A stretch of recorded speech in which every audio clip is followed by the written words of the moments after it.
Well, good morning and welcome to Frankly Speaking here on WYDC TV Big Fox. I'm your host, Frank Aiken. We are broadcasting live from the Hesselson studio here on Market Street in Corning. I'm so glad that you've joined us this morning. A little bit later on, we're going to be talking with Senator Tom O'Mara. And in full disclosure, the interview was taped late yesterday afternoon due to a scheduling issue here. So we will be talking with the senator. Oh, we did already. But so some of the information on the corrections officers strike is a little out of date, but the overall position remains very truthful, very honest. So I wanted to highlight that, but we talk about many other issues as well. So just wanted to give you an update on that. We're going to go to viewer comments here to start off the program and a lot of updates. But speaking with the senator, we have about a half an hour interview, so get your comments in now. First off, coming in after yesterday's program, well, hey, here's a nice comment. How about this comment? We'll start with this one. Good morning, Frankly Speaking. Well, good morning to you. Here's a comment from a viewer yesterday. You know, Frank, this is very serious. The fact that the Democrats refused to clap, even for things that were said that encompassed their own agenda and interests, and later began walking out before the president even finished his speech, not to mention, yes, we'll say the representative from Texas, Al Green, who like a child interrupted the speech and had to be removed from the chamber. He was censured yesterday. We're going to talk about that vote at one point during the program. It is indicative of just how unwilling the Democrats are to work out their differences for the betterment of our country. I'm not saying that all of them are this way, but the vast majority of them need to go, and I am in hopes that they will be voted out. This includes people like Hochul, too. We're going to talk about Hochul a little bit later on. But, yes, there is some pushback now. As we had mentioned in the past, there was an article, and I thought it was a really good article, that had stated that there are two Democrats today. There's the Fetterman Party and there's the AOC Party. The AOC Party seems to have taken over, as we saw on full display during the speech from President Trump. There has been a lot of pushback, even from people like David Axelrod and others that said it hurts their cause. It makes them seem... Well, Fetterman put it perfectly, that they're like a car alarm, very loud and obnoxious, but people are ignoring it. And I thought that was a wonderful way of putting it. But it created the optics of a party that is so out of touch with Americans, because we had the president's speech where he interspersed during the speech these great human stories like DJ Daniel, which we're going to talk about in just a moment. And the Democrats could not even clap for that. And then you see the optics of Trump alongside Vance and Speaker Johnson, and it showed who was presidential, who was in the leadership position, and who were like children that didn't get their way. That was their decision. They made that decision. So we're going to talk about that, and I appreciate that comment. A comment from a different viewer. This is interesting. No name on this. I'm not sure if the poem is original or not, but I thought it was nice to get a poem early in the morning. A poem. Joe and Jill ran up the hill to take their crowning glory. Don came down and took the crown, and now they're not a story. Thank you very much. The one reason the Biden family is a story, did you see that Hunter Biden went to court to try to, I guess, alleviate some of these costs? He says he's broke. Surprise, surprise, his paintings are no longer selling. I wonder why that is. I wonder what would have changed. I mean, art is art. Great art is great art. Why would who's in office, why would that matter if an art collector were to be buying art and saw something beautiful? Why would it matter who was in office? I'm not sure. You be the judge of that and why that is. Comment from a different viewer. This is from Mark. Good morning. Well, good morning, Mark. Oh boy, Dodge. I keep saying that. Oh boy, Doge is hitting close to home. They're going to close the only Social Security office in Chemung County by the mall. I did see that report. I saw that Chuck Schumer had released a statement on that. We are going to talk about Doge in response to some of these cuts. I see that President Trump, and we'll talk about it further, is saying, you know, it's interesting. A couple of weeks ago, he said, I wish Musk would be going faster, quicker. And now he's saying, you know what, let's go scalpel instead of hatchet. So they're going to have bi-weekly meetings with Doge and the cabinet members because it seems as if there's an indication that it's going to become more of a decision by the cabinet officials. And this makes sense. You know, it starts with Musk, but now that Donald Trump has his cabinet in there, the people he's chosen, maybe it's time that they take over the reins and start looking at what needs to be cut and what not, and what to keep. So yes, I have seen some pushback on that locally, and I'd love to hear your opinion on that in general. A comment from a different viewer. This is from Jack from Tennessee. Yes, he's writing in from Tennessee. Hi, Jack. I hope all is well in Tennessee. The Logan Act is a law that prohibits U.S. citizens from communicating with foreign governments without authorization from the U.S. government. The Democrats met with Zelensky before he spoke to Trump.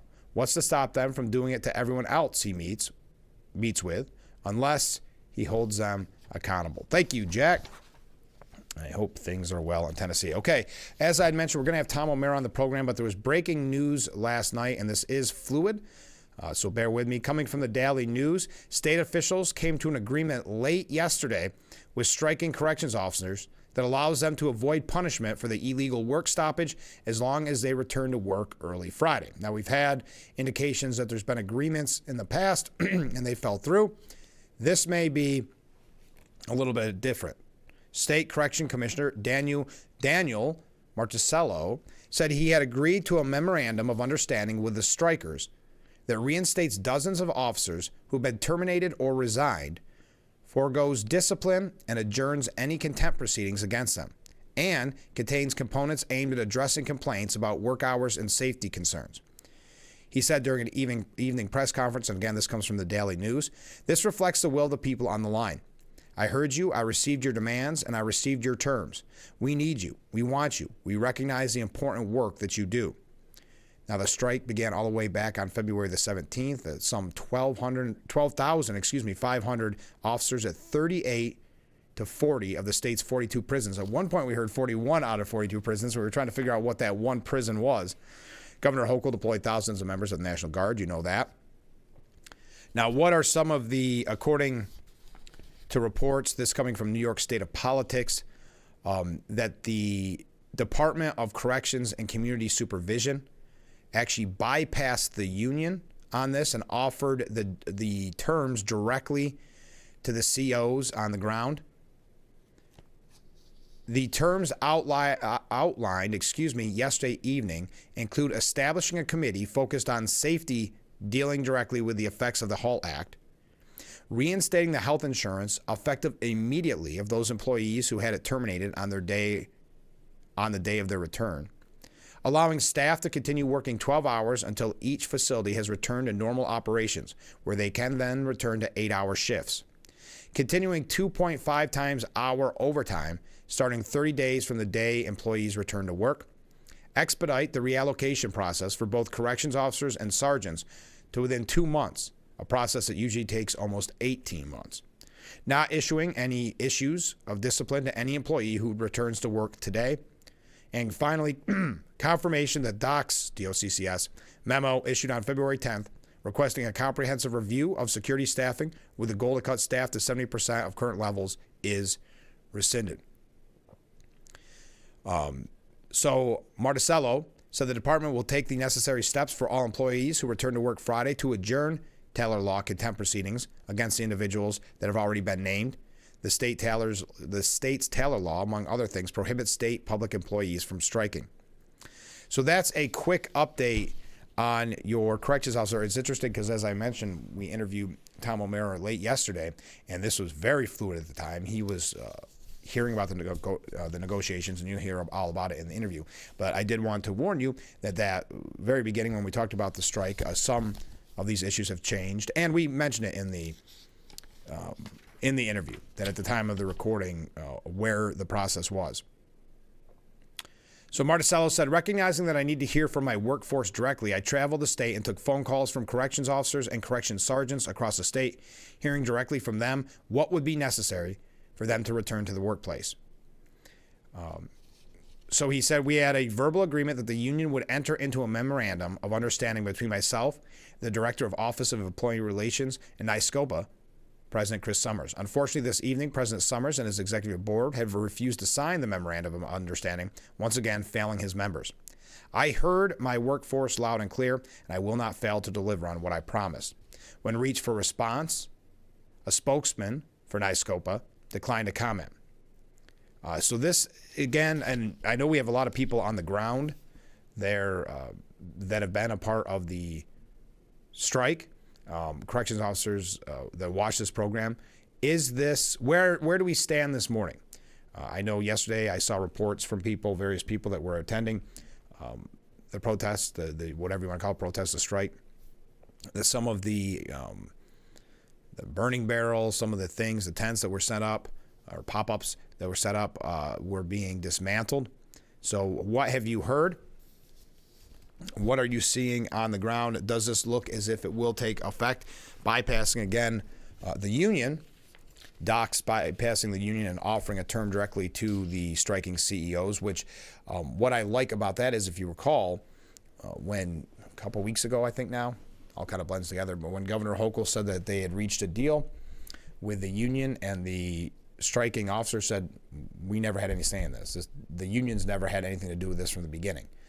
So that doesn't really land with us. And of course, it gave Governor Hochul, which he thought was an opportunity to reach the media and say, see, we made a deal, when it was the corrections officers that had no say in it. And of course, that failed miserably. But according to reports coming in late last night, that it looks to that many corrections officers will return to work today to end the, I think it's actually, wasn't it 18-day work stoppage? Or I guess full 17 days. Today would have been the 18th.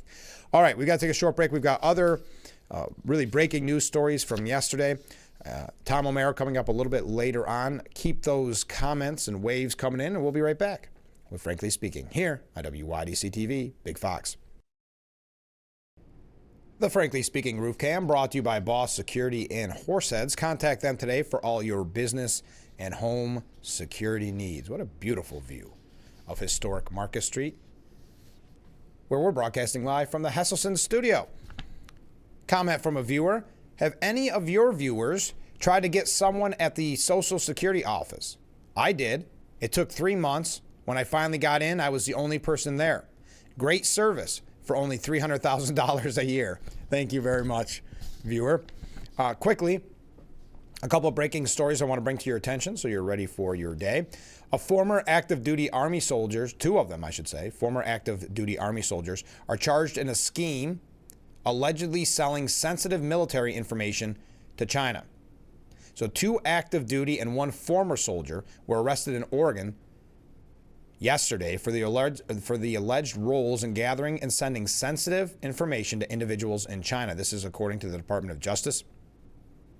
The accused are Jin Zhou and Li Tian, who were stationed at Joint Base Lewis McChord, and former soldier Ruo Duan. All 3 are charged with conspiring to commit bribery and theft of government property. Zhou is facing additional charges of conspiring to obtain and transmit national defense information to an individual not authorized to receive it. Attorney General Pam Bondi stated, the defendants arrested today are accused of betraying our country, actively working to weaken America's defense capabilities, and empowering our adversaries in China. They will face swift, severe, and comprehensive justice. So there is a quick breaking story. And as we find out more, we will keep you informed. We learned about Trump, of course, signing that 1-month pause on tariffs against Canada, Mexico, as he pushes specifically Canada to crack down on the flow of migrants and fentanyl. So that is a story that is still kind of ongoing, but it's something that the media continues to mention, and we talked about it a bit yesterday. But to that viewer's point about Musk and the closing of the Social Security office in Chemung County, Trump is reining in Musk and now announced a bi-weekly Doge meeting with the cabinet. He revealed plans for cabinet secretaries and other high-level administration officials to hold more sway in Doge's push for personal cuts. Cabinet officials will meet with Doge every 2 weeks until the administration has wrapped up its efforts to revamp the federal workforce. Trump announced, while lauding Elon Musk's efforts as an incredible success, saying, quote, "Now that we have my cabinet in place, I've instructed the secretaries and leadership to work with Doge on cost-cutting measures and staffing. As the secretaries learn about and understand the people working for the various departments, they can be very precise as to who will remain and who will go." Now, we know there's been a lot of cuts. There's been scenarios where some employees were asked to come back. So this is, to use Trump's term, to use a scalpel more than just a hatchet, but praising Elon Musk for what was a really incredible job early on with really not a lot of information in a way, meaning not a lot of information on how, we didn't have the cabinet people in. So he went in and said, we're going to cut costs, and that's what he did. Hatchet emphasized, we have the scalpel rather than the hatchet. The combination of them, Elon, Doge, and other great people, will be able to do things at a historic level. Now, this comes after the closed-door meeting that most cabinet secretaries attended with Musk. It was a very positive one, Trump said. It's very important that we cut levels down to where they should be, but it's also important to keep the best and most productive people. And I think that's reasonable. I think that was, I'm not talking about the criticism from the left that hate Musk and had the paddle boards during the speech. I'm not talking about anything that Musk does is evil, that group. I'm not talking about that. But I think even MAGA supporters, Trump supporters, were saying, well, maybe, there are instances where it can be a more fine-tooth comb as compared to maybe the sweeping overhauls. But it is interesting because, as we mentioned, Donald Trump saying not that long ago, it was right around the time of the emails, I wish he'd move even faster in referencing Musk. And that was when Musk sent out the email telling me the 5 things you did last week. The president has talked about some of Doge's cost-cutting achievements during his annual presidential address to the joint session of Congress. Musk later followed up on X and hailed it as a very productive meeting, downplaying the fact that the president has seemingly limited his power. Trump later reiterated to the reporters that Doge has done an amazing job. I want the cabinet members to keep good people. I don't want to see a big cut where a lot of good people are cut. I want the cabinet members to go first. Keep all the people you want, anybody that you need. I want them to do the best job they can do, where we have good people. That's precious. So there's kind of an update there. Some in the far left media are taking it weirdly as a, sign of defeat or something. I'm not really sure what it is, or maybe it's just it gives them the opportunity to attack Musk. Politico saying that Trump puts new limits on Elon Musk. President Trump convened his cabinet in person on Thursday to deliver a message. You're in charge of your departments, not Elon Musk. According to 2 administration officials, Trump told top members of his administration that Musk was empowered to make recommendations to the department, but not to issue unilateral decisions on staffing and policy. Musk was also reportedly in the room. The meeting followed a series of mass firings and threats to government workers from the billionaire Tesla founder who helms the Department of Government Efficiency. Just a quick update on that. Now, do you ever notice, I just think it's interesting, whenever they talk about cuts that Musk has proposed or has made, it's never, just Elon Musk. It's always billionaire Elon Musk, because to the left and to the media, billionaire is a dirty word. Making it to that level, to the world's richest man, is a negative to them. So that is a quick update, kind of tying it in with a viewer comment. We are going to talk about a little bit more about the joint sessions speech. We do have a few other things about Doge. Also, maybe a couple New York State issues. As I had mentioned earlier, if you are just joining us, this is a very fluid story, but the state and striking corrections officers have made a deal to end the 17-day work stoppage. Now, the union is opposing it. But remember, the union has never really had a say from the beginning. They were not a part of the discussion with the strikers. That's why they called it a wildcat strike. And they originally said there was a deal with the state, and the CO said, no, there isn't. And that was a very bad deal. The language in that was so perfect for the government to kind of one-up the corrections officers, things like promises to ease the overtime requirements What's the definition of ease? Is it only 2 24-hour shifts a week? I mean, what did it mean? Or suspend the HALT Act for 90 days, but to be able to look at certain aspects of the HALT Act after 30 days to re-implement them. So really only a 30-day suspension. It was a very bad deal, and the strikers rightfully said, no, not interested. But now the docs, DOCCS, has bypassed the union and offered terms directly, kind of showing respect in a way, directly to the striking COs. Now, as we had mentioned, the Taylor law, I should say, makes this all very kind of difficult and a lot of moving pieces. So as you hear from Senator Tom O'Mara in the next hour, great interview. We recorded it yesterday, but I want to be very crystal clear that some of the information at the beginning when we talk about corrections officer has changed. That is that's why as a rule, we try to always do live interviews. This just worked better because he was in studio rather than do a Zoom meeting online. So I asked him to come in yesterday. So some things have changed just a little bit, but the overall crux of the argument is still very much there.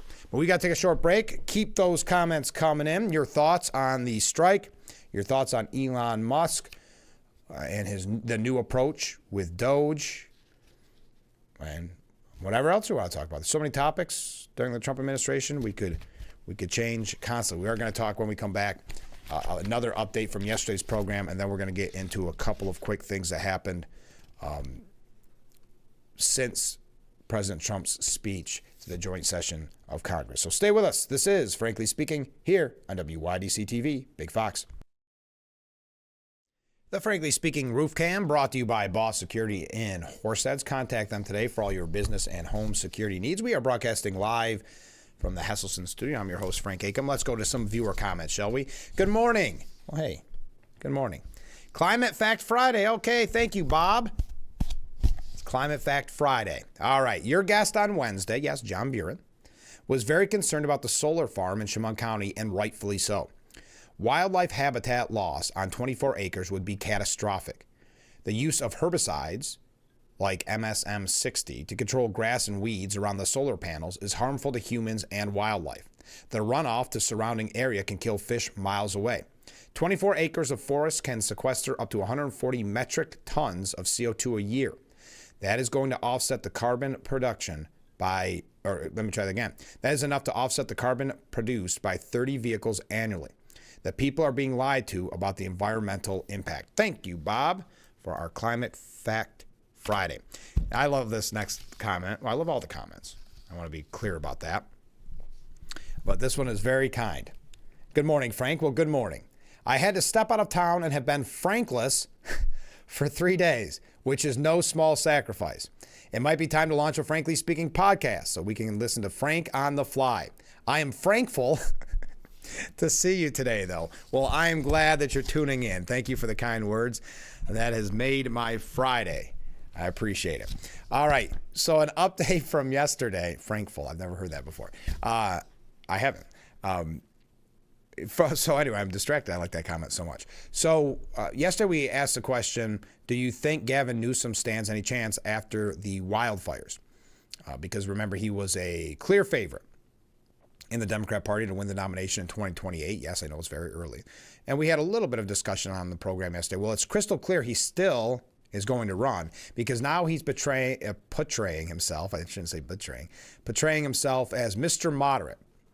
Mr. Moderate, a guy who is so far left, but he's seeing that his far left policies not popular nationwide, clearly after the landslide victory in November. So Gavin Newsom went on none other than Charlie Kirk's program. And he talked about his split with the Democrat Party when it comes to transgendered athletes. He acknowledged that it's, quote, deeply unfair to allow transgender athletes to compete against biological women while chatting with Charlie Kirk. But then he had to complain that conservatives weaponize the issue. I think it's an issue of fairness, said Gavin Newsom. I completely agree with you on that. It's an issue of fairness. It's deeply unfair. I am not wrestling with the fairness issue. I totally agree with you. Now, keep in mind, Newsom is term limited and can't run for governor in 2026. So that's why, and has been a staunch advocate for LGBTQ rights. Last year, he signed a law banning schools from notifying parents about their children's gender identity. So I don't want to go into his past statements, and this is an example of him, and not just on this issue, but in general, going on Charlie Kirk's show. He's trying to create a new Gavin Newsom because he's going to have 2026 to 2028 to essentially campaign for the nomination for president of the United States. Some have speculated, some at the time speculated that he was going to be Harris's running mate, but as many said, and we said it here on this program, it would make no sense for him to do that because if Harris failed, as she ultimately did, it would hurt his chances in the future. So he continued by saying there's also humility and grace.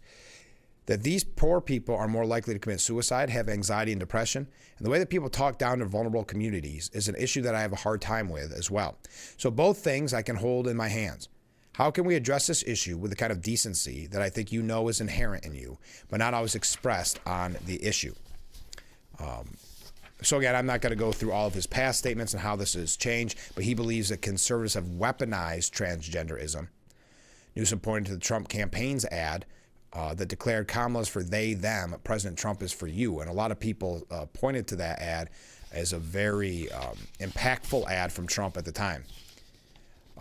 Newsom said she didn't even react to it, which was even more devastating. Then you had the video of Harris as a validator. Brutal. He acknowledged it was a great ad. He praised, and this is what I'm saying, and I don't want to talk anymore about Gavin Newsom, don't get me wrong, but he really praised Charlie Kirk, saying that even his son watches Charlie Kirk because he has a son with Kimberly Guilfoyle. What do you do, seriously, Charlie? Give us some advice. You're making a blank dent.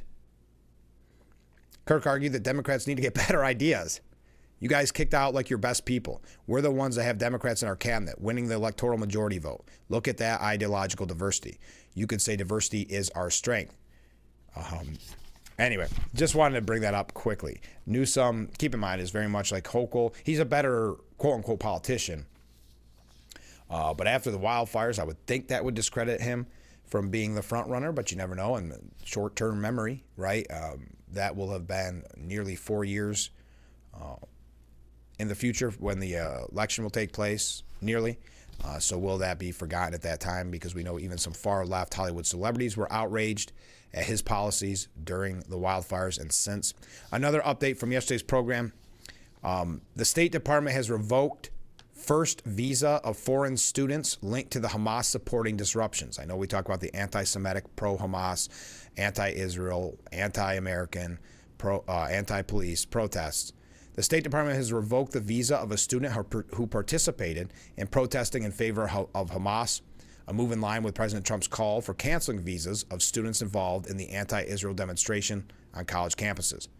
The State Department confirmed the matter to Fox News. They did not identify the student, of course, or what university they attended. Yesterday evening, we revoked the first visa of an alien who was previously cited for criminal behavior in connection with Hamas supporting disruptions. This individual was a university student.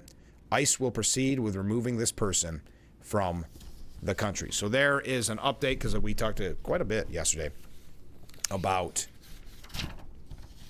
the anti-Semitic protests. All right, I'm just looking at my time. We got to take a short break. Keep those comments coming in. We're having a lively discussion this morning. A lot of great waves. I appreciate that. We're going to take a break. Again, the DOCCS bypassed the Corrections Officers Union and offered the terms directly to the striking correction officers, and it looks as if they will be returning to work on Friday. Have you heard different? Are you a corrections officer? Are you getting ready for work this morning? If you are, we would love to hear from you. But we got to take a break. Stay with us. We'll be right back with Frankly Speaking here on WYDC TV, Big Fox. The Frankly Speaking Roof Cam brought to you by Boss Security in Horseheads. Contact them today for all your business and home security needs. Welcome back as we are broadcasting live from the Hesselson studio. Comment from a viewer. No, Newsom. He couldn't run California. How could he run the country? I agree. But what I think is interesting, he's trying to paint himself as Mr. Moderate by going on Charlie Kirk's show, differing minutely, but differing from the overall Democrat Party stance on certain issues. This is just him dipping his toe in the water because, remember, he's kind of ever-changing. He was a very big Biden supporter, but many people thought he was campaigning really in case something happened if Biden were to step down. This was early on. Ultimately, Biden did, but it was too late, and they put Harris in. But if not, if it would have happened a little sooner, probably would have been Newsom in that position. Okay, yesterday, Al Green, Representative Al Green, was censured in the House, and showing that, way back after the election, we said, we wonder, way back, not that long ago, if Democrats had learned their lesson, if they're going to do some soul searching. And of course, we learned throughout the time since then, but specifically to put a fine point on it, during the speech, we learned that they had not learned their lesson. And then just to put the cherry on top, yesterday, as he was being censured, Democrats, not all, but many Democrats gathered around him, and they looked up at the camera and knew where the camera placement was and started singing a song. I couldn't tell what the song was, but started singing a song in solidarity with, and Al Green was the one who started singing. So no, they have not learned their lesson. But 10 Democrats even joined, and that's how they make this article, because they realize how damaging the Democrats' reaction during the speech was.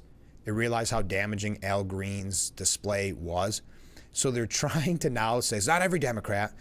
10 Democrats join with Republicans to censure Representative Al Green for Trump's speech protest. That would not normally be the headline if they didn't think, wow, this really did damage. I mean, some prominent leading Democrats saying how much damage the Democrats did to themselves when they didn't stand for DJ Daniel, when they didn't stand for so many of those people that Trump had there, or even policies like that one viewer said early on, policies that really they should or do support, they couldn't even stand. And the ironic part of it, not ironic, but how brilliant it was for Trump to highlight that early on in his speech so that they could prove his point for him during the whole speech.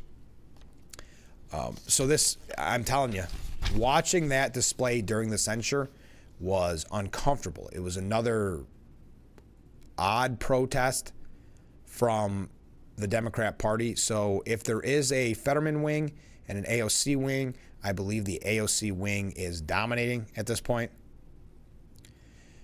Now, divergent tactics, this coming from CNN, were on full display during Tuesday night's address, with some Democrats holding signs, walking out, or boycotting it altogether. The part that drove me crazy, and we had that piece about it yesterday, is just the grandstanding, the showboating to get as many likes as possible, to get as many views on TikTok.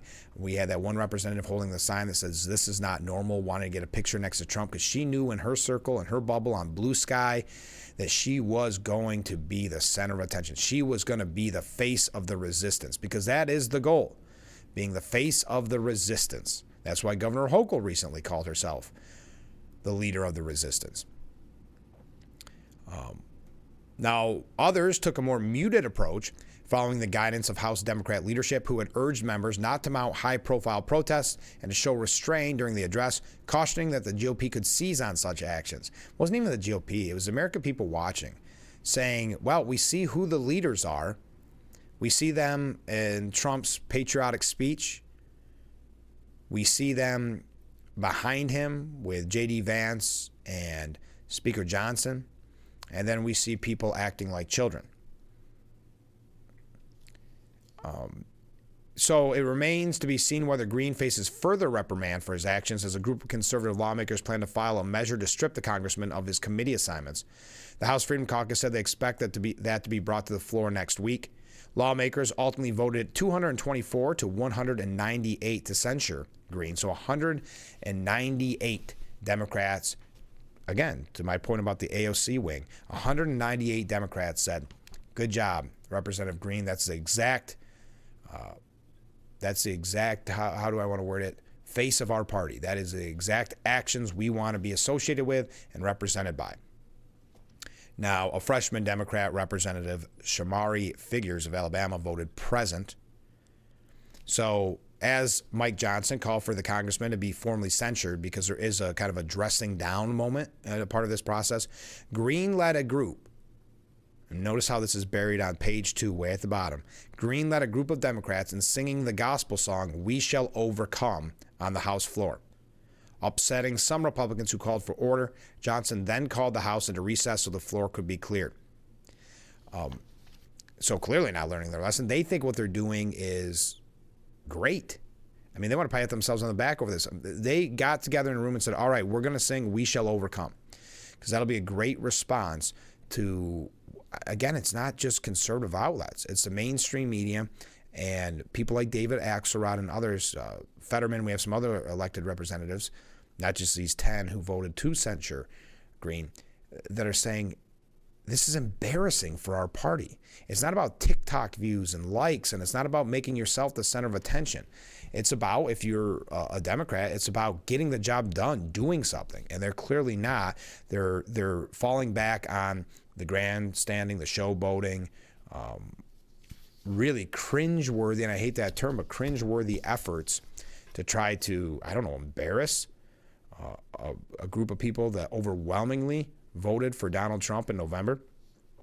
Just to be clear, the 10 Democrats who voted with the Republicans to censure Al Green were Amy Barra of California, Ed Case of Hawaii, Jim Costa of California, Laura Gillen of New York, Jim Himes of Connecticut, Chrissy Houlihan of Pennsylvania, Marcy Kaptur of Ohio, Jared Markowitz of Florida, Mary Gluskamp Perez of Washington, and Tom Suozzi of New York.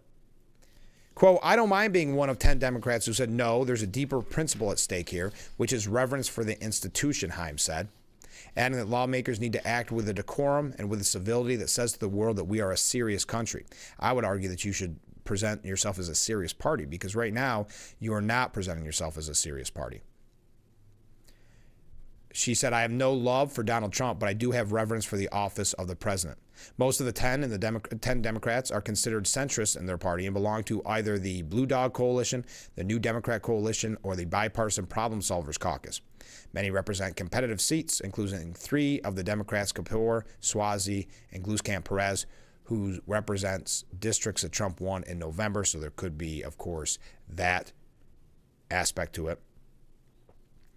People are, we're going to say, angry, one Democrat lawmaker said, speaking on condition of anonymity.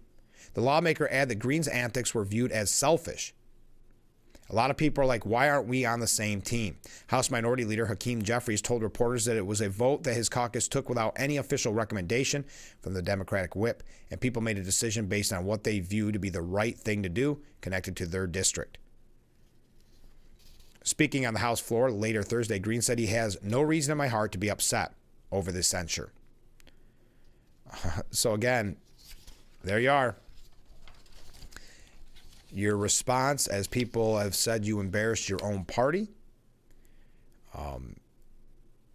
That it was a circus there, a circus act.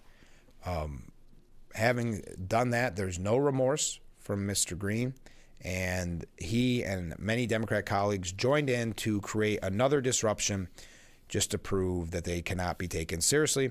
And to that point yesterday, where a longtime Democrat wrote for the New York Post saying that he never thought he'd be so embarrassed of his party.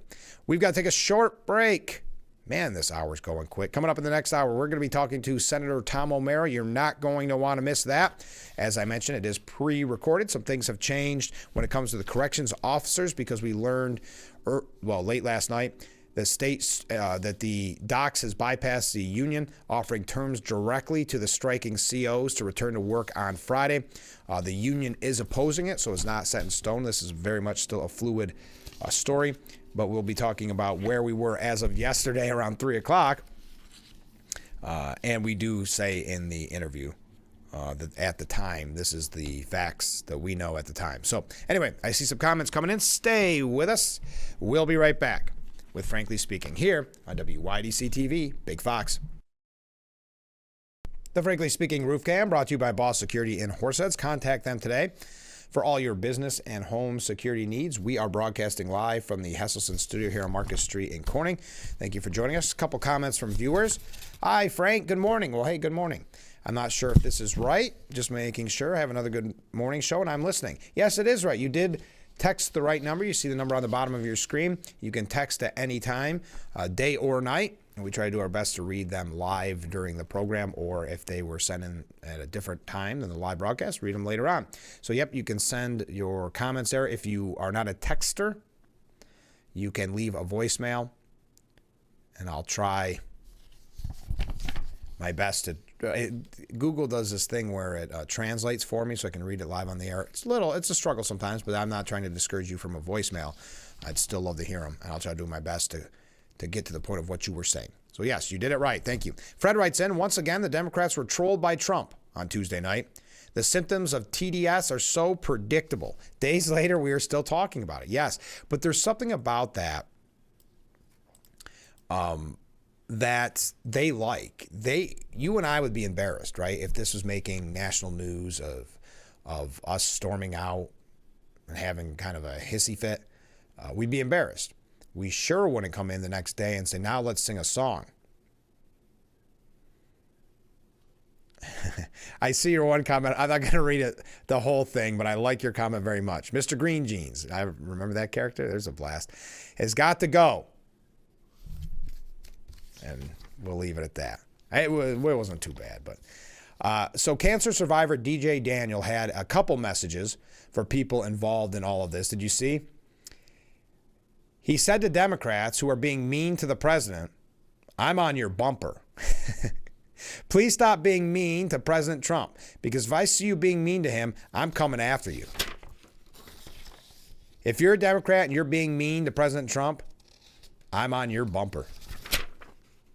Isn't that great? He also, obviously, DJ Daniel, now the youngest honorary Secret Service agent, was asked by the Post, the New York Post, they make me mad when asked about who's been attacking him and attacking Trump. If you're not going to say something nice, you don't need to be there. Honestly, if it was up to me and I was the president, I would literally stop what I was doing, escort disrespectful people out, and have them banned. They wouldn't be allowed back in. My dad says that you can't reward bad behavior. Very good point, DJ. Even if they don't like President Trump, they need to respect the position. Man, what does that mean? That this young man with such an amazing story just put all of those representatives in their place and could not be more spot on that you don't reward bad behavior.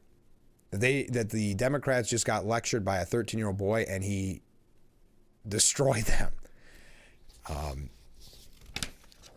Al Green embarrassed us, DJ said. He's from our congressional district. Oh my gosh, is that right? Wow, I did not realize that. That takes that to a whole new level of Al Green's stunt. That he's actually in DJ's district. So that's what he thought about. Well, he didn't make it far enough to clap or not clap for DJ. Honestly, he was out early on. So, but Al Green embarrassed us. He's from our congressional district, said DJ. I tell him that he was very disgraceful and very disrespectful. I think there's a point to Al Green where he just likes being mentioned. He wants to stay quote unquote relevant. He also talked about being invited to the Oval Office, saying, as soon as I saw him, meaning Trump, I gave the president a big hug. He said that he's proud of me and handed me a signed hat. I'm not going to wear it. It's a collector's item and it's valuable. Now, he's been made an honorary member of nearly 1,000 police departments around the U.S. Isn't that cool? He even said he was in Jersey using kind of that accent, like a Sopranos accent. Officers there could be a little feisty, and they kind of rubbed off on me. Isn't this great? During his VIP visit to Washington, DJ met a lot of people, and while he is not one to play favorites, they were all great, he said diplomatically. He should be running for office. Never mind Secret Service. Let's get his campaign started. He can run for Al Green's job. But one notable figure in particular struck a chord. While in the White House, I was walking around and magically deliciously.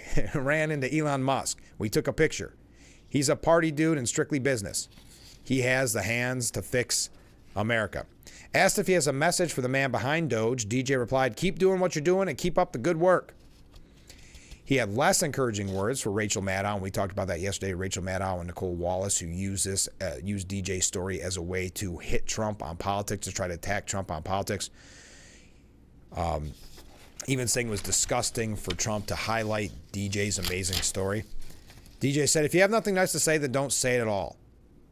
And finally, his message to Trump, thank you for saving the United States. Isn't that nice?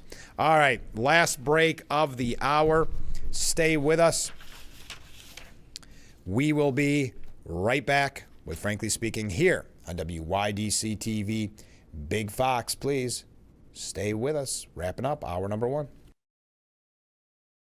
The Frankly Speaking Roof Cam brought to you by Boss Security and Horseheads. Contact them today for all your business and home security needs. We are back broadcasting live from the Hesselson studio on Market Street in Corning. Let's go to some viewer comments. Sure, you could trust Newsom. He's destroyed an entire state and doesn't know it. Nothing to see here. Exactly right. And Fred adds, a different viewer, adds, Newsom has or plans to launch his own podcast. That will be another way to funnel cash to a former governor through advertising. Yes, he'll be a former governor. He term limits out in 2026. Comment from Ken. Obviously, the reason the 10 Democrats were allowed to vote to censure Green was that they were in districts that could go either way. Hopefully, the voters in those districts are smart enough to realize that those votes to censure were not a vote of their beliefs. They were just to try and fool the voters into thinking they weren't radical left. Yes, Ken, to your point, you're absolutely right, because even Hakeem Jeffrey said that they didn't kind of whip any vote. They just said, do what you think's best for your district, meaning how you can still win your district. You're exactly right. Now, we just mentioned what DJ had to say about the attacks on him and President Trump with that amazing speech. Well, Trump ripped into some people yesterday, too. He was signing executive orders in the Oval Office, and he was asked about Al Green breaking decorum and all of that. He said, I thought it was very embarrassing for the Democrats and what happened the other night. And that's not said for any other reason than it's obvious. It's fact. Even CNN fake news said that. They came out and they said it. Yeah, there's been a lot of Democrats that weren't happy with this. I found it embarrassing. How do you defend it to people that know you're a Democrat and saying, what were your thoughts on it? It's indefensible. But then he went on to talk about Rachel Maddow and Nicole Wallace and their disgusting comments about DJ Daniels' story. Nicole Wallace even suggesting that if DJ were a Secret Service agent during January 6th, he may be one that would commit suicide. I mean, it was so twisting yourself up in a pretzel just to attack Trump on a story that everybody should have been praising. He said, and worse than CNN is MSDNC, which is the worst. And the good news is very few people watch that anymore. They have lost such credibility. And frankly, what Nicole Wallace said, I've never been a fan of hers, and she's not very talented. But I'll tell you, what she said the other day about the young man is disgraceful. She should be forced to resign, and Rachel Maddow should be forced to resign. Nobody watches her anyway. It's not possible they pay her as much money as I hear, but certainly she's lost all credibility, both of them. What they said the other day, they should be forced to resign about that young person who is suffering greatly. Democrat Representative, how am I doing on time? I'm doing good. Democrat Representative Ro Khanna from California and Laura Gillen were not happy with how it all went down by ignoring DJ Daniel. In an anecdote shared on X, Khanna began by recounting what a flight attendant told him while he was traveling this week. Jim Barrett, a flight attendant, politely chased me down at a Chicago airport. Sir, I'm a Democrat, but the way the party behaved was embarrassing, made us look heartless. I don't care who is up there. You stand for the boy with cancer. Be more rational and get your act together. Yeah, but they can say this now. Did they stand? Now we know the story. Representative Laura Gillen, Khanna said that he told the flight attendant that a few of us did stand and clap, and we must be the party that still believes in kindness, decency, and trying to bring people together. Representative Laura Gillen Democrat from New York, also stood up for DJ and saying, quite frankly, there were moments where I feel like anger at some of the actions that have happened over the past month and a half prevented some of my colleagues from being able to stand up to support the little DJ Daniel. I stood up and applauded that little boy who is getting over cancer, wants to be a police officer, and I was disappointed that I was not joined by any of my colleagues. It is unclear if any other Democrats stood up for DJ, but every Republican clearly did. Okay, we are out of time for hour number one. Wow, really out of time. Stay with us. We'll be right back. We'll have one segment before we talk to Tom O'Mara in the next hour, so stay with us. This is Frankly Speaking here on WYDC TV, Big Fox.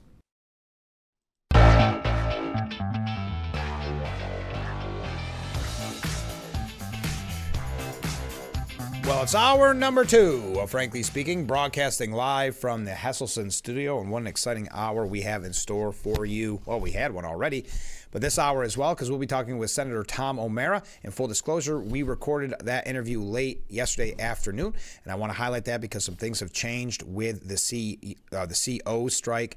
I've heard from various people, kind of a back and forth of whether or not those strikes will continue, because what happened was the Department of Corrections and Community Supervision bypassed the union and offered terms directly to the striking corrections officers to have them return to work today.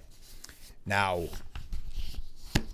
the union itself opposes this, so it's still, and with the Taylor law, it's still a little confusing. So I guess time will tell if there is actually a deal.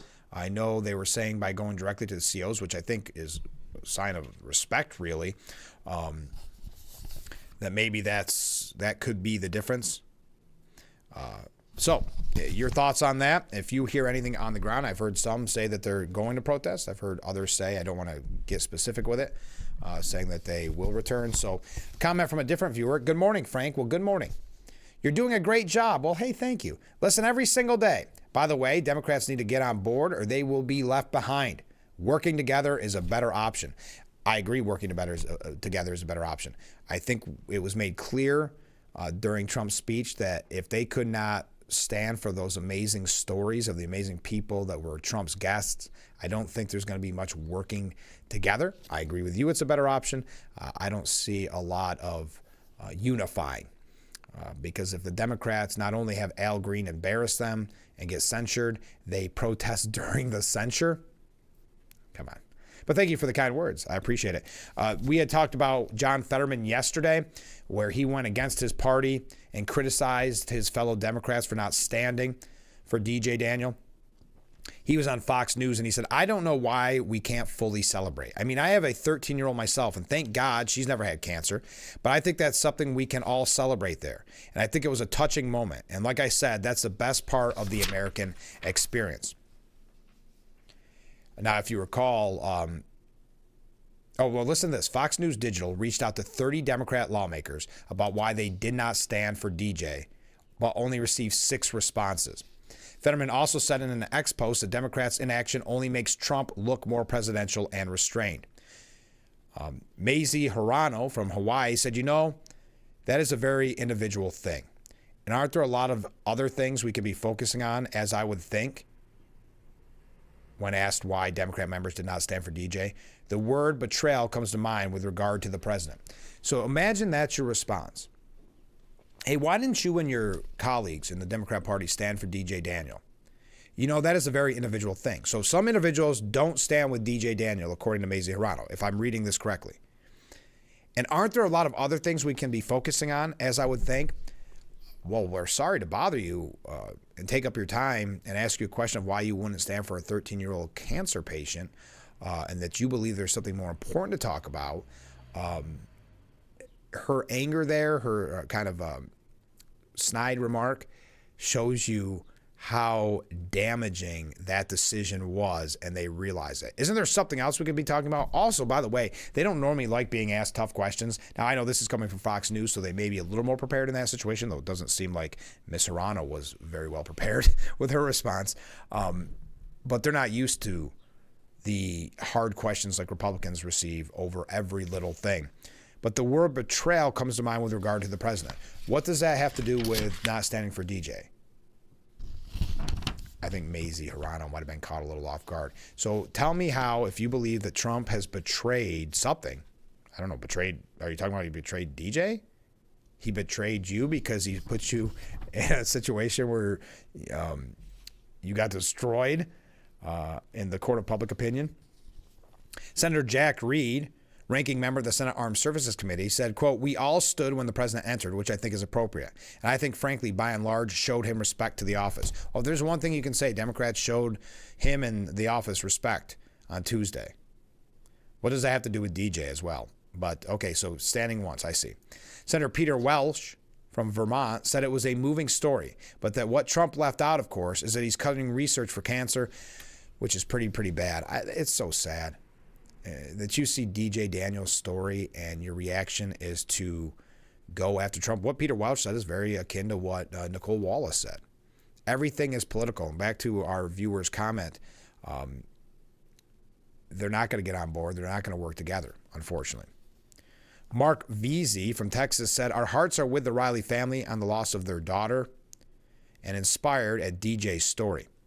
It shouldn't be confused with the disdain we have for President Trump's divisive and strident voice." Okay, why shouldn't it be confused? You didn't stand for those two people. Those three people, actually. Again, you could try to twist this onto Trump. You're the one that made the ultimate, to Mazie Hirono's point, it was an individual decision. You were the individual that for politics decided not to support a 13-year-old cancer survivor getting awarded an honorary Secret Service badge, essentially. So when he stood up in that touching moment that gave us all goosebumps, tears in our eyes, when he stood up, he saw half of that chamber not standing and not applauding. Think of that optics for him, from his point of view, from his eyes. Representative Debbie Dingell said she clapped and was touched, not rolling my eyes. What does that mean? After the Secret Service gave him his badge and he sat back down, but then he reached back and hugged the Secret Service chief. It made me cry. I had tears. I was wiping a tear. Okay. To use the term that is so corny, well, then show us the receipts. A lot of cameras in that place. Childish. Eric Schmidt, the Republican, said the Democrats really embarrassed themselves. I mean, they wouldn't even stand for DJ, who survived cancer. Katie Britt saying, "I was so disappointed that my Democrat colleagues couldn't stand and show love for some of the Americans that were recognized tonight. That was really heartbreaking to me."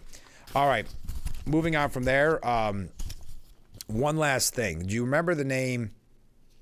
Well, we have so many comments coming in. I've got Senator Tom O'Mara coming up in just a little bit, so I will read your message. I will do the best that I can to read your messages. Some waves coming in. When we come back from Tom O'Mara, again, well, here's a comment from Ken. "You saw the Democrat video of Congresswoman shadowboxing. I have a great idea. The Republicans should set up an exhibition match between any one of those Democrats and Marjorie Taylor Greene. I bet they wouldn't be smiling after that matchup." Thanks, Ken. That was awkward. What was it, Street Fighter? They were trying to do like a choose your own fighter, and they all acted like they were fighters in a video game. It was Democrat Congresswoman. They're getting roasted online for it. It is. I hate to use the term cringe because it's used and thrown around too much, but doesn't make you feel comfortable. Hilariously cringy, it's been described. One of the worst parts about this, the choose your fighter trend, was popular on TikTok like 3 years ago. A comment from a viewer: "The Democrats will not work with the conservatives because they want this country to go in the complete opposite direction. They seem to hate our republic." Thank you very much. All right, we're caught up on comments. We've got the state senator, Tom O'Mara. One last thing, if you recall the name, Representative Sidney Klingler-Dove. She was one that bolted rudely from the president's speech to Congress. She was giving an interview, and I'm going to read this quote, and I'm going to read it twice, but this was the quote she gave during an interview. Representative Sidney Kamlinger-Dove.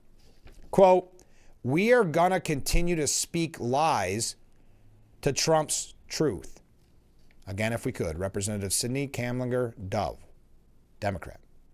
"We are going to continue to speak lies to Trump's truth." On that note, We've got Senator Tom O'Mara. As I said, it was pre-recorded. Some of the corrections officer information is still fluid, was fluid then, but we didn't want to pass up a great opportunity to have a nice conversation with the senator. A lot to learn there, so in full disclosure, it is pre-recorded. We make that clear during the interview, but a lot has changed as DOCS has bypassed the union and offered terms directly to the striking corrections officers to have them come back to work today. The union is opposed to this. We're trying to get word on what is happening on the ground. If you know anything, let me know. Keep those comments coming in. Keep those waves coming in. We'll bring them up after we talk with Tom O'Mara. This is Frankly Speaking on WYDC TV. Big Fox, stay with us. The Frankly Speaking Roof Cam brought to you by Boss Security in Horseheads. Contact them today for all your business and home security needs. Welcome back to Frankly Speaking here on WYDC TV Big Fox. I'm your host, Frank Acom. We're broadcasting from the Hesselson studio, and joining me in the studio this morning, Senator Tom O'Mara. Tom, thanks so much for being on the show. Thanks for having me, Frank. It's great to be with you. Well, I really do appreciate you being on the show because there's so much going on. I'm surprised you found the time. I don't even know where to begin, but I've got to say, and we've heard from so many viewers, you did such a great job at the Albany rally for the COs. Yeah, well, this is an untenable situation that's been brewing for years. Something that I've been outspoken on for years. It's really, this particular is because really the HALT Act and the prisons, but this all is a culmination of the beginning with the defund the police movements, with one-party control in Albany that followed the 2018 elections when we Republicans lost the Senate majority in Albany. And the very next year it came out with bail reform, no bail, discovery, all these other things that have gone on. And then 2 years after that was the HALT Act that got put into place. And we've just had a complete lack of discipline within our prisons, behind the walls. And these men and women are working, as I said at the rally this week, probably the dirtiest, nastiest, and most dangerous jobs in law enforcement. They're unarmed, and they're dealing with the worst of the worst inmates that are not subject to discipline these days. So there is nothing holding them back from the assaults. The increase in assaults in the last couple years since HALT was implemented, it's nearly 100% increase of inmate-on-inmate assaults, and about a 60% increase of inmate-on-staff assaults. So it's not safe for the other inmates in there with these dangerous ones that are out of control, and it's certainly not safe for the officers. We've seen too many very significant injuries on the line of duty works, but I really feel for these men and women in this condition. It's an untenable situation. The Taylor Act complicates it a lot because the union leadership is not engaged. So just communicating with picket lines over 40-some prison facilities around the state and trying to get a unified position or message on something has been very difficult for these guys. And the governor's playing hardball. Department of Corrections is playing hardball. So some really harsh stuff has been done. Not just the firings and the dropping of health care coverage, but I think the most untenable thing I saw was this week when they came out and said, yeah, your health care is terminated. And I get it. The Taylor Act is tough. Don't get me wrong. It's tough. But to come out and say, we're canceling your health insurance and we're going to deny you COBRA. That you can't even go and pay for the continuation of your benefits is outrageous. And I know we have the sheriff, Jim Allard from Steuben County, and he talked about it being an act of desperation. And it's true, when they started protesting, it's probably the coldest week that we've had all year. When's the last time you saw a burning barrel, by the way? And I've stood by a few over the last couple of weeks now with these guys, and they had a great showing in Albany. And that was a little warmer the day in Albany than the days I was on the picket line in Elmira, but it is not a strike of convenience for them by any means. This is desperation for sure. This is because their complaints And frankly, my advocacy and my Republican colleagues' advocacy on this for 3 years now is just fallen on deaf ears with the administration, and they felt they had no choice because of the dangerous working conditions behind the walls, and they are dangerous. And that's why I've been so proud, and I mentioned it on the show before, proud to have you on, Phil Palmisano, Chris Friend, because people watching the show actually knew what the HALT Act is before the news broke. Yeah. Because we've talked about you specifically, and Phil talked about it for so long. Look, we warned about it before they passed it. Yeah, that's right. And same with bail reform. Was come. Same with bail reform. Same with discovery reform. Now, on discovery reform, it's somewhere between 25 and 30% of all criminal cases are being dismissed on technicalities. Nothing to do with the merits of the case, because some piece of discovery, no matter how irrelevant it was, these cases are being dismissed. Where's where's justice for the crime victims in these cases? They're an afterthought. It's all thought in doing everything for the criminal in this state, and it has been for 6 years of one-party control. And it's the same with bail reform. When you think of how many victims didn't need to be victims because of this law. Yeah. Everybody's life has been touched by bail reform in one way or another. The repeat offenses from somebody that would not have been out there. And it's led to a degradation of society as a whole, major frustration of the general law-abiding citizenry, seeing what's going on. It's inexplicable. Right. And to go back to the HALT Act, I know obviously that's the main argument in the strike, but I can't believe it's even legal with the overtime they are being forced to take. Well, I posted up on my social media last week one of the final budget hearings, which we'll get to the budget in a minute, I think, when we're talking about. We went through a month of budget hearings and different topics every day. But Department of Labor was the second to last day of budget hearings. So the Commissioner of Labor is on there with the governor's head of employee relations on the same panel. And we're like, how would this be acceptable in any other business? You'd be in there all over them. And yet you're looking the other way. And they kept raising, well, it's a docs issue. It's a docs issue. We're like, you any other corporation or business entity, you would have been jumping down their throat, requiring mandatory 2 overtime shifts a week. Right. And that's the best case scenario. Right. These guys were getting stuck 24 plus hours, 36 hours, and multiple times during a pay period. Never getting home to see their families, never know when they're going to get home. It's 2 weeks ago we had a big group of spouses and some kids that came up to Albany to advocate on this strike issue, just how bad it was. And it was very effective. It's some moving stories just on how detrimental this has been to their family life. There's been so many powerful signs that I've seen, but I think the most powerful one was that the prisoners get to see their families more than we do. Yeah, it's true. And that's a fact. And they know when they're going to get to see their families. Well, that's true. And the CEO's families don't, because you didn't know when how many shifts you were going to get stuck in a row. Look, this has been festering for a long time. The staffing shortage has been festering for a long time. They're really asking for reasonable accommodations on the HALT Act, so that when the staffing isn't there, they don't have to go through it. Because I've been in the facilities. I've been in 5 Points. I've been in Elmira under the HALT Act to provide the programming that's required for the most assaultive and most dangerous inmates in there.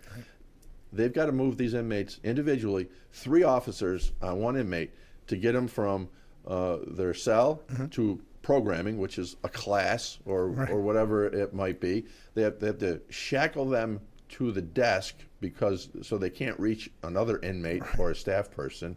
And when there's not staff around to do that, I mean, they get better accommodations and treatment and opportunities for tablets. And they can make phone calls to their families on these tablets. They get more time with that when they're in this segregation than they do when they're not. So there's a benefit to being in that, but it's an untenable situation. Hasn't it been amazing, the outpouring from the community? Those guys are eating good out in the cold. Yeah, those guys. It was great. We were able to send a whole bunch of pizzas over one day to Elmira. We did with Assemblyman Palmisano and Assemblyman Gallahan up at 5 Points, barbecue and hot dogs one day for them up there. So it's been great to be able to show that support for these guys. They deserve it. And this is not going to end well. No. It's not going to end well for the officers. It's not going to end well for the governor, for the state, for Department of Corrections. It's a terrible situation. Something really needs to be done here to provide safe working conditions. That's what brought this on, and that's what's got to come of it. But the hardball that the state is playing right now is very disconcerting to see. Yeah, it's a very serious situation, and it is. And we got to get these men and women back to work. But there needs, something's got to give here. Think about the optics too with Governor Hochul and how she's handled the corrections officers, saying just last week she didn't even know what their issues were, which I thought was very disrespectful from what was happening. But then we see the optics of her having a roundtable with federal workers that were laid off from DOJ. To me, that you couldn't have worse optics when it comes to the actual residents of New York State. I agree completely with you, Frank. It's frustrating to see that kind of double standard. But as I mentioned earlier, the Taylor Law does complicate things for sure. But there should be more interest on the administration's part in really trying to resolve these issues than just trying to strong arm what is clearly a movement based on a need for safe working conditions.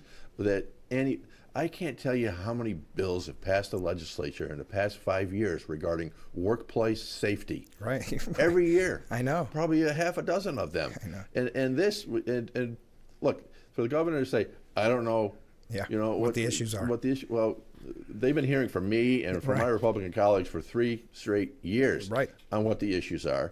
Now, I mean, she retracted a little bit and say, well, I don't know exactly what it's going to take to get them to come back in, which maybe that you thread the needle there, but I could tell you a couple things that I think could very easily be done and satisfy them to come back in. There's, as we're taping this, there's votes being taken at facilities across the state, but it's very disorganized. Whether that's going to be the end of the day today or tomorrow or the next day, I don't know. I'm just hopeful for a resolution.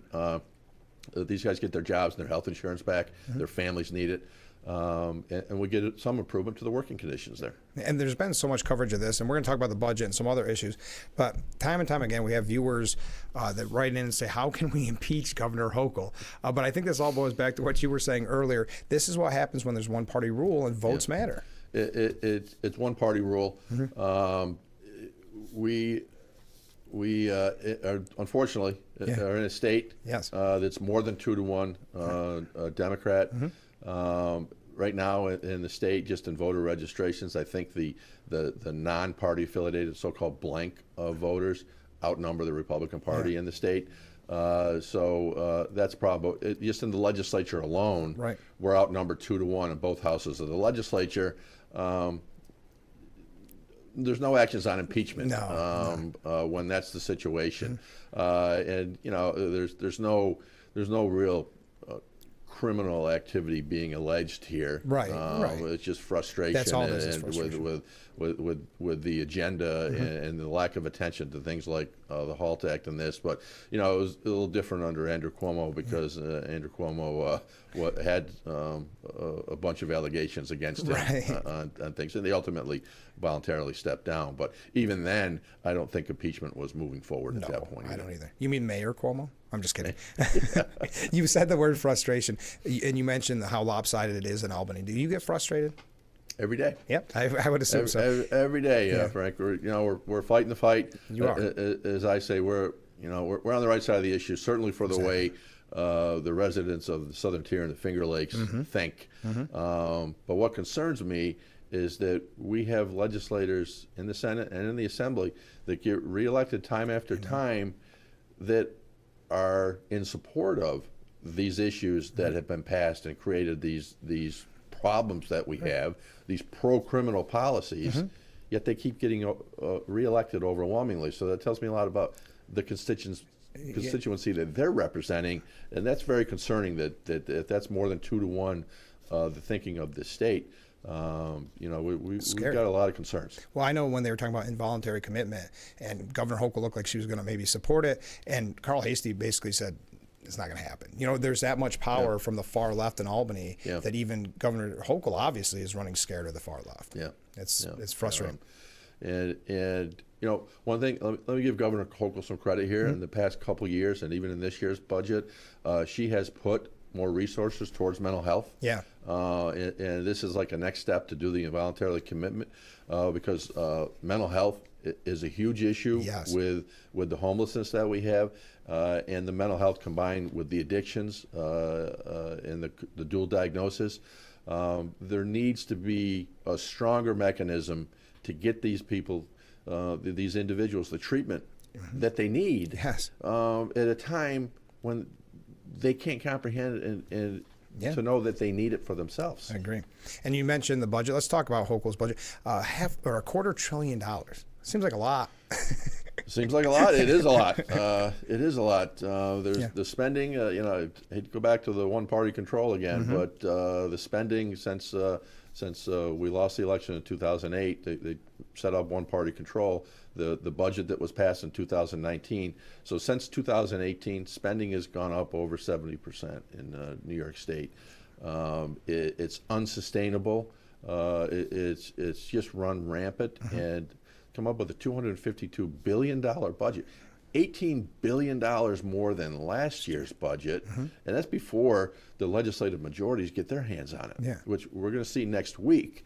The Senate and the Assembly are going to come out with their one-house budgets, we call them, that will be their budget resolution in response to the executive budget. As I said, we just went through the month of budget hearings, listened to all this for a month. The majorities will formulate what their response to the governor's budget is. We will then formulate our responses in the minority on that. We'll debate the one-house budget some point next week, and then we'll move forward towards the next couple of weeks of trying to resolve and get a three-way budget between the Assembly, the Senate, and the Executive by the deadline of April 1st. But regardless of what the outcome is, the spending is out of control. Yeah, it's not sustainable. Yeah. I mean, I don't even like, and you mentioned, and there is some very good things in there for mental health, but there better be a couple good things in there with a quarter of $1 trillion.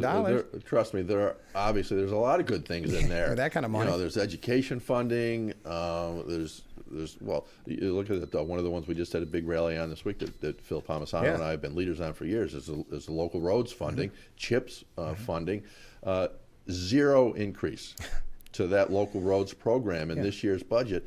It's been flat for 2 years prior to this now.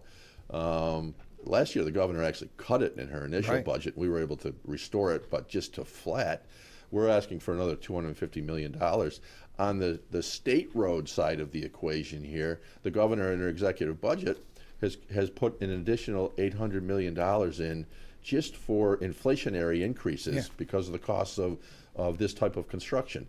Well, our local roads inflation has been just the same for that type of work. So we had a great rally. We had 700 and some highway superintendents from around orange the state. Shirts, all wearing their orange shirts. It's a great day. It's one of my favorite days in Albany throughout the year. And Phil and I have been very successful on this over the years and increasing funding. We have had some good increases. The last couple of years have been more frustrating, and certainly we haven't had as much success since it's been one party control, but we're still pushing. These guys need it, and this has been a bad winter, and we're going to see it. We haven't seen the worst of it yet, because when the thawing starts to happen and we go back and forth here for the next month, these potholes are really going to emerge a lot worse than they already are. And at the press conference that you held recently on this exact issue, I believe it was you who said, and I think it's such a great point, you alluded to it there, but when you get a 0% increase with the inflation, it's a loss. We're losing money. Yeah. I mean, how do we maintain? They must be so frustrated when you meet with them in Albany. They're frustrated, and these local departments do such a great job with as little as they get. Yes. And a high percentage of our more rural towns and villages, that's all they have for their local road budget is the money they get through CHIPS. Right. They don't get anything else. So if they don't get that, so if it stays flat with inflation, they're able to do less and less every year. It means we just fall farther and farther behind on the condition of our roads. And I know you've said it, and so many others, you start to point to the wastes of money in the budget that could go to this. We talk about the Hollywood tax credit. The one that sticks in my mind, and I don't understand it, maybe you can explain it, that the governor is proposing, I think it's $13.5 million to ban cell phones in schools. How's that not free? To ban cell phone. Why do you need 13.5? And we're hearing from a lot of superintendents and even teachers. Why can't we just get one of those shoe racks you have in your closet at home? Because we've seen them, and some classrooms are using those.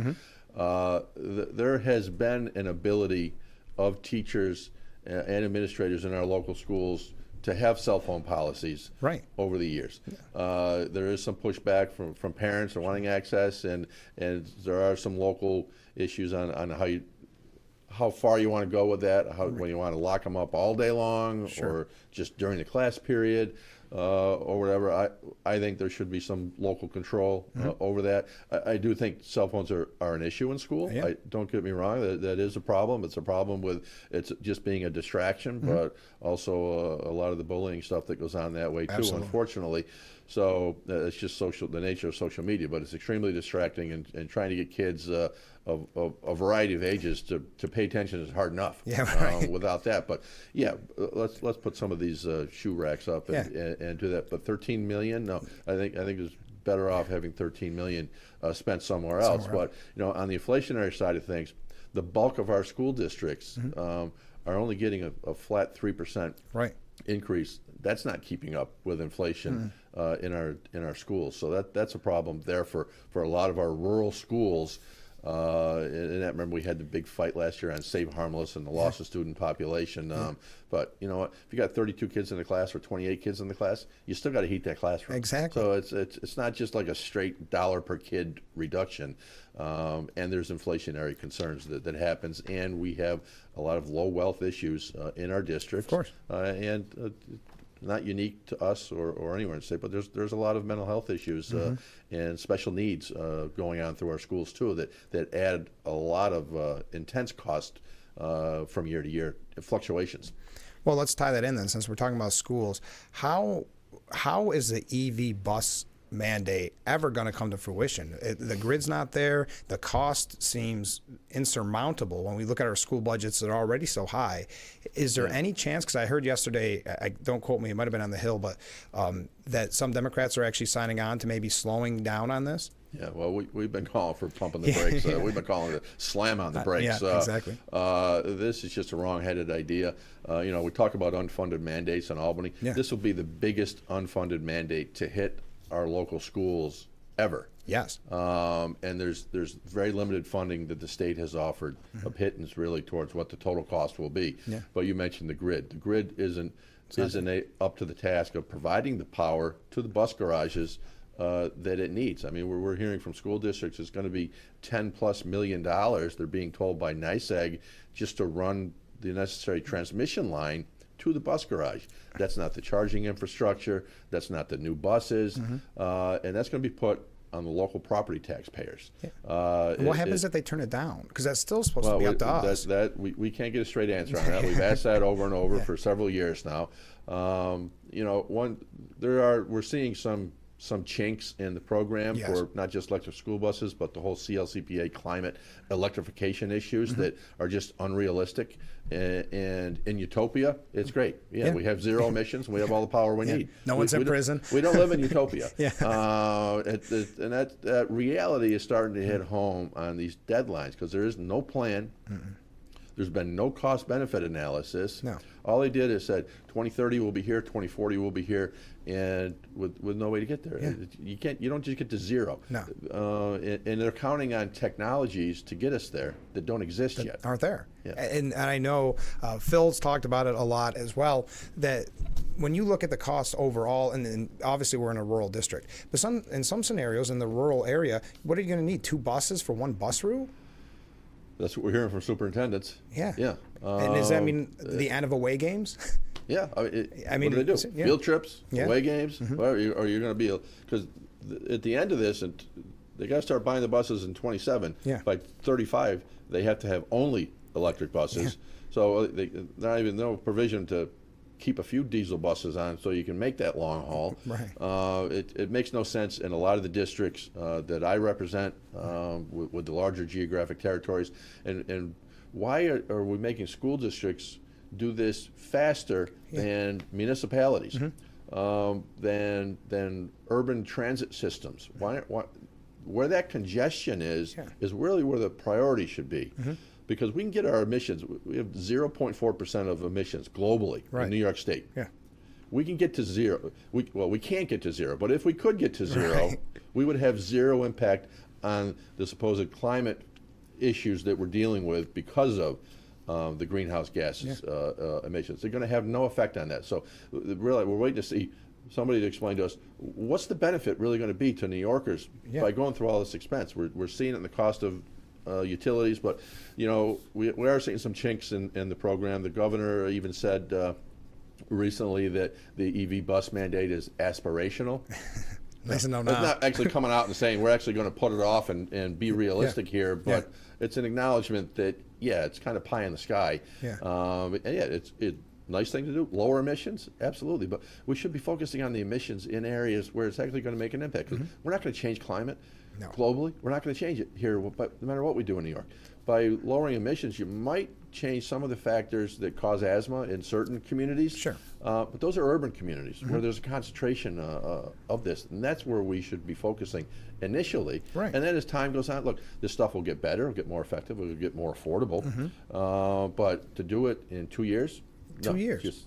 And if you look at the goal 2035, people don't realize sometimes how quickly, it's a blink of an eye, how 10 years can go by. It's amazing. I hope I don't have to get a new goes. car in 10 years. Right? I know. Not going to probably happen.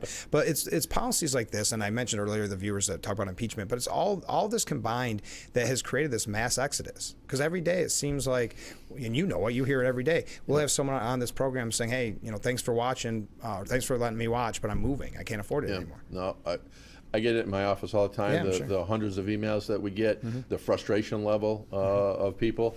Affordability is certainly a big aspect of that, but opportunity or lack thereof is another aspect of that, which is driven by the unaffordable business climate that we have in New York State, but it's also just a loss of freedom aspect that people more like us, let me just put it that way, in areas that I represent, are strong believers in freedom and liberty. That's for sure. The parties in control in New York State, apparently not so much. But just issues like the Second Amendment, but other issues of liberty and freedom is causing people to leave the state. And you mentioned business climate. Think of that with the Climate Change Super Fund. You have all these businesses that followed the red tape and all the bureaucracy and did everything right, and then 10 years later they're coming back and saying you owe us billions of dollars. Why would any business come here? Billions of dollars for providing fossil fuels that we couldn't live without. Exactly. How would we heat our homes? How would we drive our cars? How would commerce operate with no transportation? This is not going to hold up. It's going to be in court for decades. But there's another prong to this, cap and invest, that's out there that the legislature passed as well a couple years ago. The governor kind of put the brakes on that earlier this year because the different agencies were supposed to have come up with proposed rules and regulations by this January, just a month ago.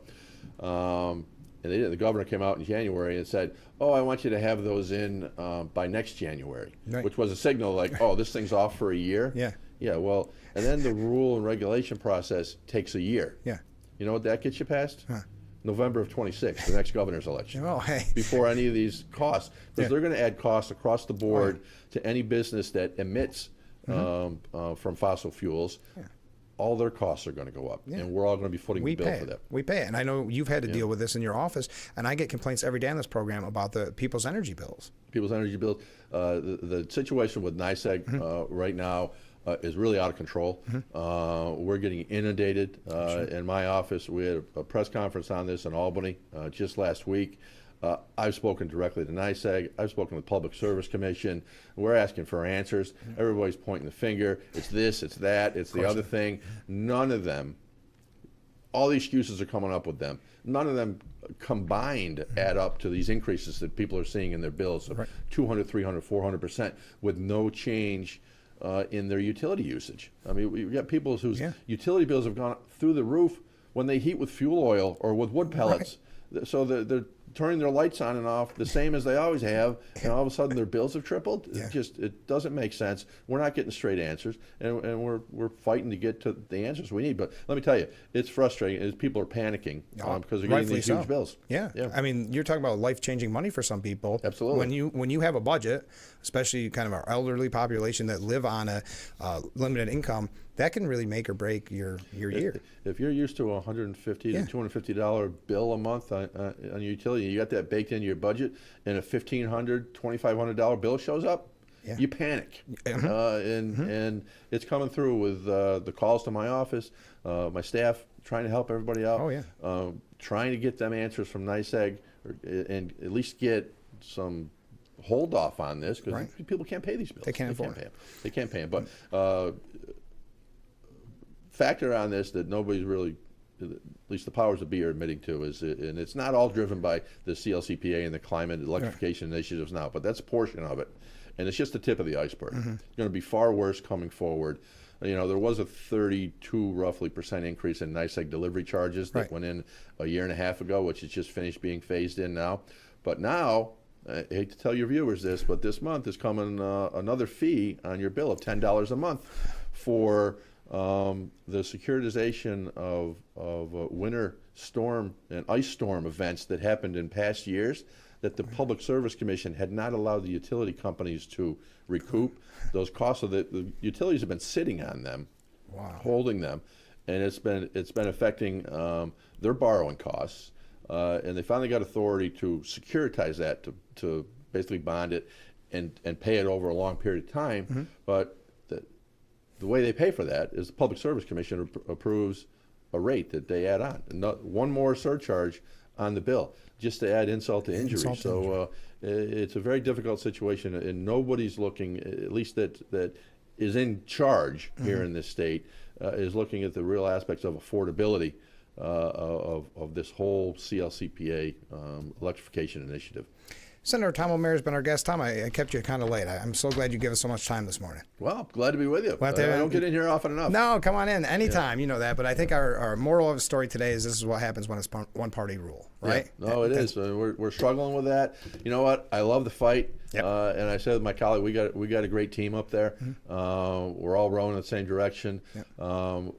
Listen, we win every debate on the floor of the Senate. That's right. And my colleagues in the Assembly, and we lose every vote 2-1. I mean, so is that frustrating? Yes, it is. But we're on the right side of the issues, and we're just trying to get them to open their eyes and see it. And sooner or later, at least on this electrification stuff, it's going to come home to roost. And I just hope not too much damage is done before that's there, because there's a lot of hysteria, and we're seeing a lot of businesses leave the state because of that uncertainty. I agree. Senator Tom O'Meara has been our guest. Thanks, Tom. We'll talk again soon. All right, Frank. Thanks. All right. We'll be right back with Frankly Speaking. Frankly Speaking Roof Cam, brought to you by Boss Security in Horseheads. Contact them today for all your business and home security needs. Welcome back as we broadcast live from the Hesselson studio. Thank you so much to Senator Tom O'Meara for being our guest this morning. As you can tell, we're running a little bit late, so let's get to viewer comments. We'll take our last break and wrap up today's edition of Frankly Speaking.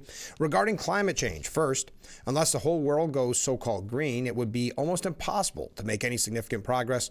More importantly, however, is that, in my opinion, climate change is a natural phenomenon, given the fact that the Earth has gone through at least 5 ice ages. Therefore, the Earth has also gone through at least 5 warming periods. Thank you so much. Comment from a different viewer. Good morning, Frank, and good morning, Senator. Well, thank you very much. I agree spending is out of control.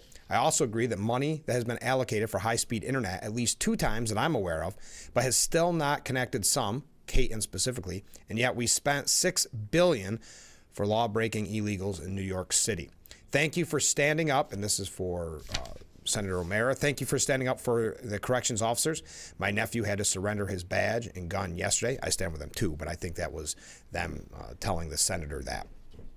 Thank you for that comment. Mark writes in, we are going to speak lies to Trump's truth is an admission that Democrats do lie. So they are not lying about that. Thank you, Mark. And that is in reference to Representative Sidney Kamlinger Dove, who rudely bolted from the president's speech and then a few hours later said, and I quote, we are going to continue to speak lies to Trump's truth. Hey, I wanted to mention this before we take our break, and this I should have brought this up at the beginning of the hour. This was just brought to my attention, and it's quite amazing that we haven't heard more coverage of this. And this is, and I got this on very good authority. Terrence C. Cole is with the DEA. You may not know that name, or if you are a Corning resident, you may. Trump picks Terry Cole to lead the DEA.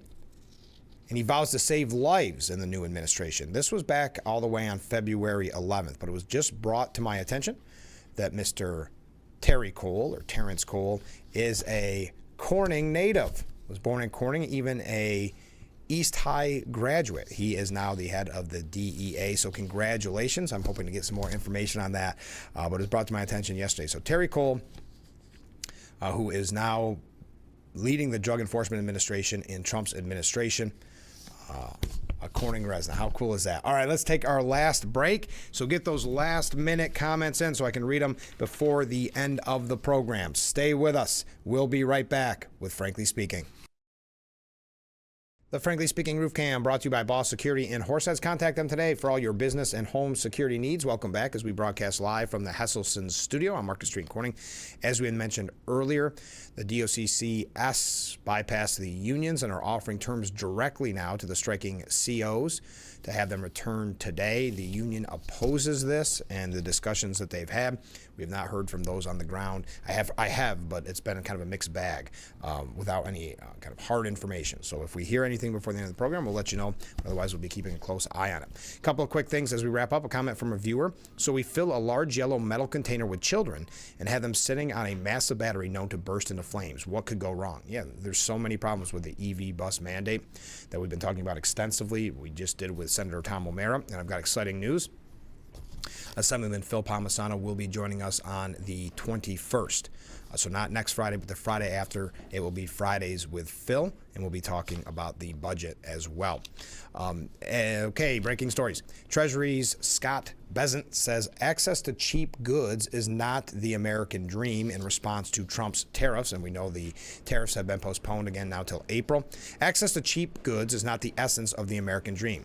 The American dream is rooted in the concept that any citizen can achieve prosperity, upward mobility, and economic security. For too long, the designers of multilateral trade deals have lost sight of this. Now, Lee Zeldin, former New York gubernatorial candidate and now head of the EPA, said that the Biden administration altered $20 billion in an EPA slush fund just days before Trump's inauguration. The recently discovered slush fund that was parked at Citibank was last altered on January the 13th.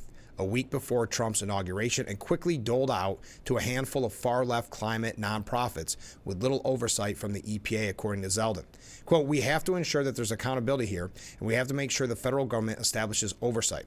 We can't afford as a country to have this money wasted. We should have zero tolerance for even a penny of waste and abuse." That is Lee Zeldin, and we had brought that story to you in the past.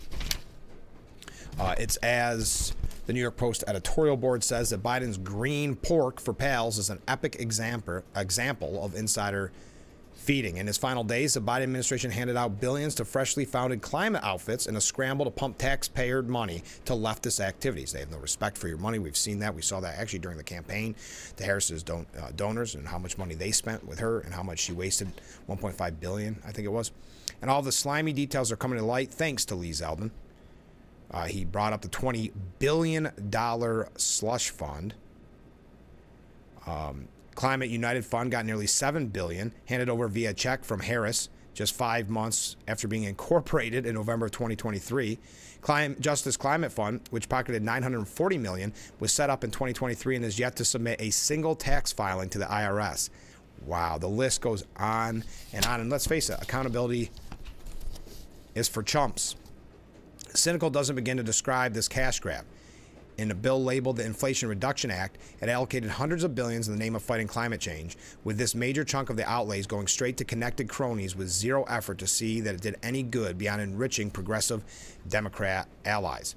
It may not be illegal, but it's still burning taxpayer dollars to pad your pals' pockets. As Zeldin told the New York Post, of the eight pass-through entities that receive funding from the pot of $20 billion in tax dollars, various recipients have shown very little qualification to handle a single dollar, let alone several billions of dollars. And think of the cost, you've got this kind of sweetheart deal set up. Think of what the head of these groups are making, the administration in these groups are making, getting paychecks from you, the taxpayer, without any type of oversight or accountability. Receiving $20 billion won't put a dent in the national debt, sadly, but Zeldin's effort to claw it back are meaningful just the same. The era of funneling public cash to shady nonprofits that pay lip service to the right causes must end. The right causes must end, at least if we ever want Americans to trust the government again. Now, we had mentioned Hunter Biden says his art sales have plunged. I wonder why that would be.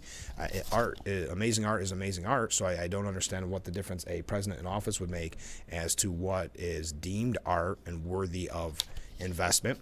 But according to him, it's plunged, and he also claims the wildfires burnt down his house and that he is broke in a legal filing. But then they did a little research at the New York Post and found that his $3 million house appears untouched while every neighboring home was burned to ash after he called it unlivable due to the wildfires. All right, that is it for today's edition of Frankly Speaking.